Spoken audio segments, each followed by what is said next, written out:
This morning, the problems continued, and not just for the assistance crews. The empty quarter may well have ended Jannes van Kesteren's hopes of defending his title. The Dutchman found himself stranded in this sea of dunes, and he was set to lose hours rather than minutes. We lost the first position, and we also the victory in the end. It will be so difficult because we lost, I think, 2.5 hours. We got all the waypoints, but this last 2 days that were so difficult that I think a lot of cars will not finish.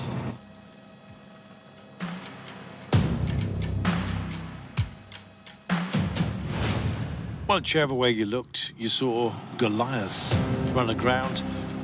Willem de Groot was also there for several frantic hours of digging.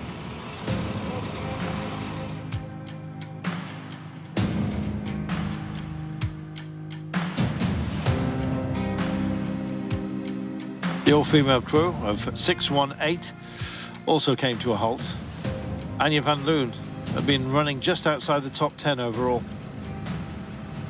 It almost dropped, so we were left hanging, and it was too long on the left side. Now all the diesel is on this side, so now we have to try to get it back to the engine, but we don't have so many liters anymore.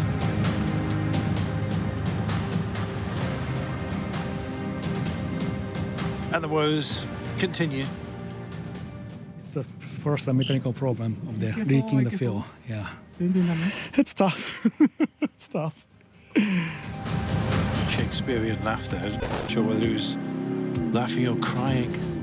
But obviously, could be bad news for everybody. And while others floundered, Martin Maciek flew his way over the dunes to land a big blow in the title race.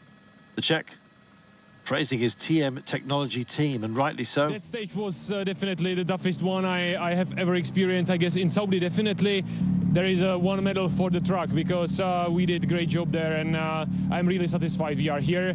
And let's continue the rest of Dakar, because that won't be easy to do. He's smiling because he leads by over an hour. Mitchell van der Brinkje and Alistair Price were second and third, a long way behind Maciek. At least 6 trucks officially withdrew on stage 6. There's no doubt there'll be more to follow. Maciek leads his compatriot Leprace by 1 hour and 16 minutes. Can the Czechs finally wrestle back the Bedouin Trophy?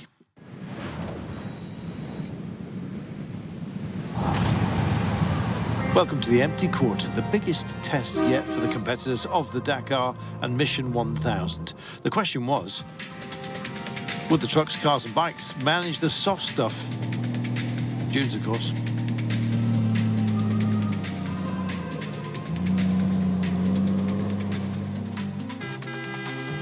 Well, the truth is that we went through some very difficult terrain, says Jory Joventenyi.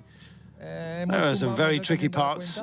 It wasn't easy with this truck, but we carried on going, looking for more favourable tracks, and we managed to make it here. But it was tough, very tough in some places.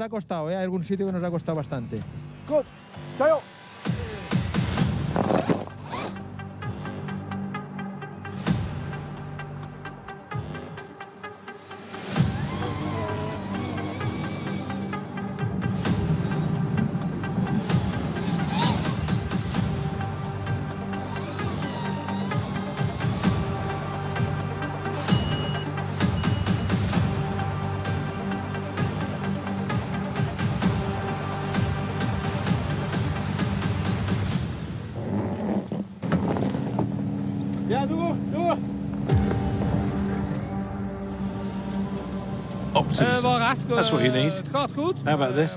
Yeah, it's going well. Very heavy terrain with the dunes. It was really tricky. We drove through them though, but so far everything's going well with the Amarok. Do it for the sponsors. One of the vehicles of this Mission 1000 is entirely electric, bike designed in Spain. Let's discover more, shall we, about the Green Power race team. Here they are. I'm Jordi Altes. I'm from Barcelona. I'm an architect, but also a passionate of motorsports, and that's why I built a bike, the bike behind me. Yo soy Fran Gómez. I'm Fran Gomez, rider of the Green Power Race. Será la moto 1005. It'll be bike number 1005. We're on the Dakar because from a young age, I've loved it, he says. I've done 7 Dakars, says Fran. First I started in the 2000s. My last one was 2018. And I had the will to do it in a different way, in a sustainable way, and that's what motivates me. 100% electric is my bike. Well, we built the bike with a small team of people, and we applied the concept that less is more. The idea was to start from a blank sheet, and we built without a computer and with a lot of energy.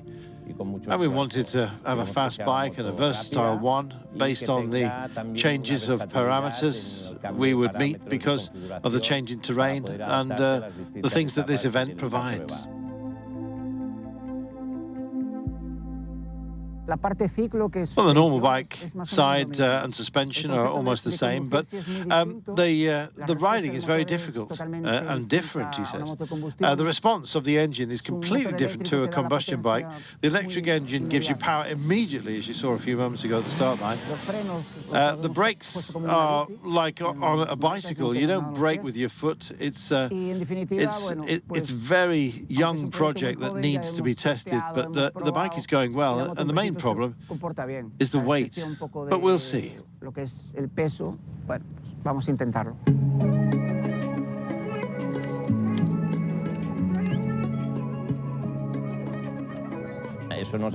we worked on having a big enough range to cover the 200 kilometers between refuelings, and that's why we have such a big battery.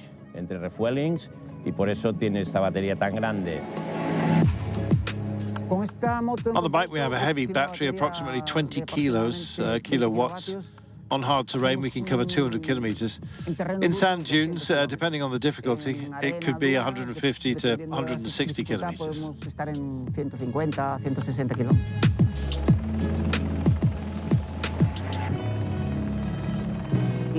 The idea is to charge the bike with advanced systems. We don't want to use a gasoline generator, nothing with combustion.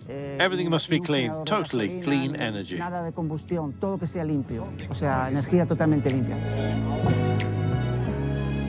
It's the beginning of a great project, he says.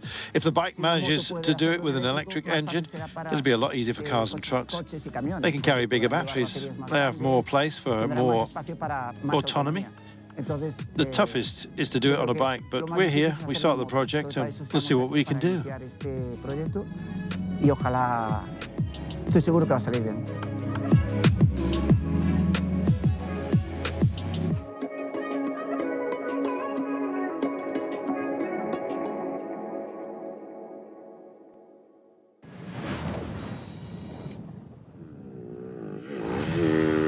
There's a new man in command of the Dakar Rally after a very solid and consistent week. Ricky Brabec leads the way, looking good for the 2020 Dakar champion. Runner-up of the FIM 2022 W2 RC Championship, Brabec has a very slim 51-second lead over Ross Branch. The Frenchman Jean-Luc Lepin is first in Rally 2 class and 5th overall. Well, experience is a great thing. It's also paying off for Carlos Sainz. The Spaniard is the new leader of the ultimate class. 6 stages to go for Sainz in his Audi to try and conquer his 4th Dakar crown. In the provincial FIA W2 RC standings, Sainz has a 20-minute lead over teammate Matthias Ekström, while Moraes is 3rd and De Mevius is running in 4th.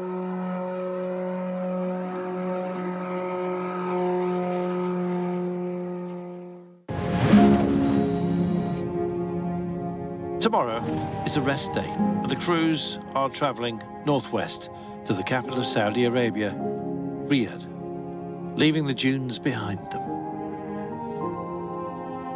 Don't worry, we'll see some more. All aboard for week 2. Some are leaving Shubaita in high spirits, and for others, their dreams of triumph are all but over. We'll see you tomorrow on Sunday for the Stage 7.